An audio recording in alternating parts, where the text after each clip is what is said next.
आजिमपुर में एक गांव थी। उस गांव में एक बुढ़िया रहती थी। उस बुढ़िया की दो बेटे थे। छोटे बेटे के पत्नी की नाम थी कविता। वो देखने में बहुत सुंदर थे। उसकी लंबी लंबी बाल थे। और बड़े बेटे की पत्नी की नाम थी इति। उसके सिर में एक भी बाल नहीं थे। वो गंजी थी। इति के सिर में बाल नहीं होने की वजह से उसके सासू माँ उसे पसंद नहीं करते थे। हर वक्त बातें सुनाते थे। इति का एक बेटी थी। उसकी नाम थी रीमा। वो देखने में बिल्कुल अपनी माँ की तरह थे। उसके सिर पे भी बाल नहीं थे। दूसरी तरफ कविता को भी एक बेटी थी। उसका नाम थी मीम। वो देखने में बहुत सुंदर थी, ठीक अपनी माँ की तरह। उसकी सिर पर बहुत बाल थे। मीम रीमा को पसंद नहीं करती थी क्योंकि उसके सिर में बाल नहीं थी, इसीलिए कभी कभी वो उससे बहुत अपमान करती थी। उसके साथ खेलना नहीं चाहती थी। इति और रीमा जब एक साथ रास्ते में जाते थे तब उन दोनों को देख के रास्ते के सभी लोग हंसते थे। ये सब कुछ उन माँ बेटी को बिल्कुल भी अच्छी नहीं लगती थी।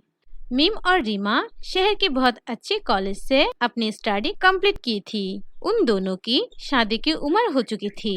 एक दिन घर पे सारे लोग एक साथ बैठ के बातें कर रही थी। तभी उनकी दादी कहती है, सुनो बहुए, तुम लोगों की बेटियां बहुत बड़ी हो चुकी हैं। अब उन लोगों को शादी देना पड़ेगी। लेकिन रीमा तो गंजी है, उससे कौन शादी करेंगी? मैं सब बातें लेके बहुत टेंशन में हूँ। फिर भी देखती हूँ, अगर किसी ने उसे शादी किया तो हमारी मुश्किलें दूर हो जाएगी। कल तुम लोग अच्छे लड़के देखना शुरू कर दो। ऐसे ही कुछ दिन बीत जाती है। अचानक एक दिन रीमा को देखने के लिए एक अच्छे परिवार से लोग आई थी। ये सब देख के कविता जल्दी से अपनी बेटी के पास जाती है और कहती है, मम्मी आज रीमा को देखने आई है। बहुत अच्छी फैमिली है। मैं चाहती हूँ ये शादी टूट जाए। वैसे भी मैं जानती हूँ उसे देखकर वो लोग पसंद नहीं करेगी। और मैं ये चाहती हूँ ये शादी तुम्हारे साथ हो। तुम जल्दी रेडी होकर बाहर आओ। मैं जाती हूँ रीमा को सजाने के लिए। तुम जल्दी से रेडी होकर आओ ताकि वो लोग तुम्हें देखकर पसंद करें। ये बोलकर कविता वहाँ से चली आई। लड़के वाले के सामने रीमा आई। रीमा को देख के लड़के वाले बहुत हैरान हो गई है। वो लोग कहती है, ये कैसी बात हुई? क्या हम लोग यहाँ आई है मजाक करने के लिए? आप लोग गंजी लड़की क्यों दिखा रही है? अभी इसे हमारे सामने से ले जाइए। अब हम लोग चलते हैं। ये सब बोलते ही वहाँ मीम आती है। मीम को देख के उस औरत कहती है, अरे बहन, ये किसका लड़की है? इसकी बात तो आप लोग हम लोगों को नहीं बताई। असल में ये मेरी बेटी है, वो छोटी है, इसीलिए हम लोग नहीं बताई। ओह अच्छा, अगर आप लोग चाहते हैं तो मैं अपनी बेटे को मीम के साथ शादी कराना चाहती हूँ। अगर आप लोग राजी है तो बात पक्की करूँगी। असल में आज ना हो कल शादी तो देने ही पड़ेगी। आप लोग जब इतनी बार बोल रही हैं तो मैं राजी हूँ। तब वो लोग बातें करके शादी के दिन ठीक करती है और वहाँ से चली जाती है। ये सब देखकर रीमा बहुत दुखी होके वहाँ से चली गई और घर में जाके बहुत रोती है। तभी कविता कहती है, माँ ये कैसे बात हुई है? बड़े बहन को छोड़ के छोटे बहन की शादी? लोग क्या कहेगी? हमारी इज्जत मिट्टी में मिल जाएगी। हाँ, तुम लोगों के लिए हमारा कितनी सम्मान रही। गंजी औरत कही के, तू भी गंजी, तेरी बेटी भी गंजी, उसे कोई भी नहीं शादी करेगी। अगर तेरी बात मानूंगी तो मेरी बेटी की शादी कभी भी नहीं होगी। ये शादी मुझे बहुत पसंद हुई है। मैं मेरी बेटी को इस फैमिली में देना चाहती हूँ। हाँ बहू, तुम्हें क्या प्रॉब्लम है? तुम्हारी बेटी पसंद नहीं हुई है, इसीलिए शादी नहीं होंगे। उसकी बेटी को पसंद किया है, इसीलिए उसकी बेटी की शादी होगी। ये नॉर्मल है। ये सब बातें सुनकर दुखी होके रीमा की माँ वहाँ से चली गई और देखा उसकी बेटी बहुत रो रही है। तब उसकी माँ उसे कहती है, माँ तुम दुखी मत हो, मैं तुम्हें बहुत अच्छे घर में शादी कराऊंगी। तुम देखना, तुम मेरी बहुत अच्छी बेटी हो। नहीं माँ, मेरी शादी कभी भी नहीं होगी। मेरा किस्मत अच्छी नहीं है। मेरे लिए तुम सब लोगों को बहुत बेइज्जत होना पड़ा। तुम लोग बहुत बातें सुनी, मुझे अच्छा नहीं लगती है। ऐसे ही कुछ दिन बीत जाती है।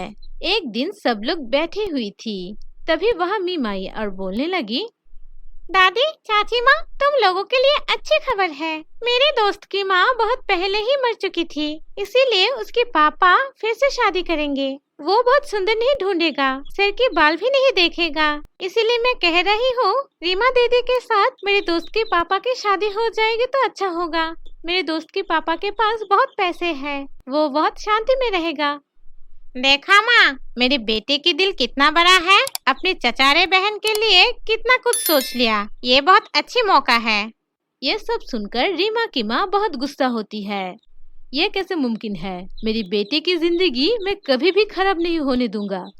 शादी नहीं कराओगी तो क्या कराओगी? बैठे बैठे उसे पूजा दोगी? बूढ़ा हुआ है तो क्या हुआ? तुम्हारे बेटे के सर पे भी तो बाल नहीं है, उसे कौन शादी करेगी? कोई भी उसे शादी नहीं करेगी। इससे अच्छा मीम जो शादी ले आई है वहाँ पर अपनी लड़की को शादी करा दो, बहुत अच्छा होगा।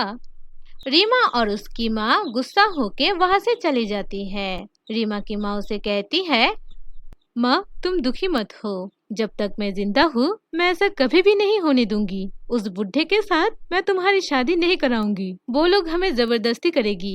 हम लोग इस घर छोड़ के चले जाएंगे। देखता हूँ वो लोग कैसे तुम्हें शादी कराती है। माँ, हम लोग यहाँ से कहाँ जाएंगे? हम लोगों के पास रहने के लिए जगह नहीं है। मैं नहीं जानती हूँ कहाँ जाएंगे, पर इस घर में और नहीं रहेंगे। हम लोगों का कोई न कोई रास्ते जरूर मिल जाएगी। ये कहकर वो लोग उस घर छोड़ के चली जाती है। जाते जाते वो लोग शहर चली आती है। शहर की लोग उन दोनों को देख के बहुत हंसती है और बोलने लगती है, अरे ये कैसा अजीब सी इंसान है, पहले कभी भी नहीं देखा। माँ बेटी दोनों ही गंजी है। ऐसे ऐसे और बहुत कुछ कह रहा था और हंसने लगा। ये सब देख के वो लोग बहुत दुखी हो जाती है। मीरा उसकी माँ को कहती है, माँ, क्या दुनिया में हर जगह हम लोग ऐसे ही मजाक बनेंगे? सब लोग क्यों ऐसे करते हैं? मुझे बिल्कुल भी अच्छा नहीं लगती है। ये सब बोल के वो रोने लगती है। शहर के सारे लोग हंसी, पर एक आदमी उन लोगों की ये सब बातें सुन लिया और उन लोगों के पास जाके कहती है, आप लोग कहाँ से आई है? इस शहर में क्या आप नए हैं? पहले कभी भी नहीं देखा। अंकल, हमारे घर गांव में है। हम लोग बहुत मुश्किल में हैं, इसीलिए इस शहर में आई हूँ। यहाँ आके देखा सब लोग हम पे हंस रही है। क्या हम लोगों को रहने के लिए कोई भी जगह नहीं मिलेगी? हाँ, तुम लोगों की जगह होगी। तुम लोगों को कुछ करने पड़ेंगे। तुम्हें मॉडर्न बनने पड़ेगी। तुम लोग मेरे साथ आओ। ये कहकर वो लोग रीमा और उसकी माँ को ले जाती है मॉडर्न शो में। वहाँ के सारे लोग रीमा और उसकी माँ को बहुत पसंद करती है। वहाँ जाके वो लोग परफॉर्मेंस करती है। एक रात में वो लोग वायरल हो जाती है और फेमस भी हो जाती है। इसके बाद से वो लोग मॉडर्न शो करती थी और बहुत सारे पैसे कमाती थी। रीमा और उसकी माँ वायरल हो गई है, ये खबर उसकी दादी और उसकी चाची सुन लेती है। वो लोग बहुत हैरान हो जाती है। देखा माँ, उन गंजे माँ बेटी वायरल हो गई हैं। हम लोग तो ये नहीं जानते थे वो लोग ऐसे वायरल और फेमस हो जाएगी। हम लोगों की किस्मत ही खराब है। ये कहकर वो लोग बहुत अफसोस करने लगा। दूसरी तरफ रीमा और उसकी माँ शहर में बहुत अच्छे से रहने लगती है।